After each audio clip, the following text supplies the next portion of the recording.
आज मालेगांव शहर के अंदर ward number 19 delight high school one side bogus voting करने की कोशिश की जा रही है।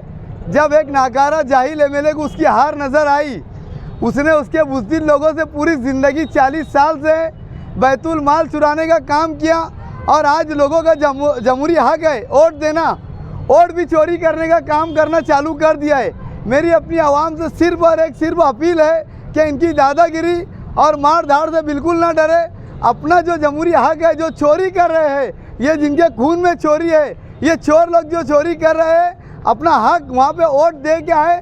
और अगर किसी का बोगस वोट गिरा दिए ये चोरों ने, तो वहाँ पे एक प्रोसेस है, एक प्रोसीडिंग है जो कानूनन है, उसे टेंडर वोटिंग बोला जाता है। वहाँ खड़े रहना और प्रोसीडिंग अधिकारी को बोलना कि हमारी टेंडर वोट करे और अपनी वोट दिए बगैर बाहर ना आए।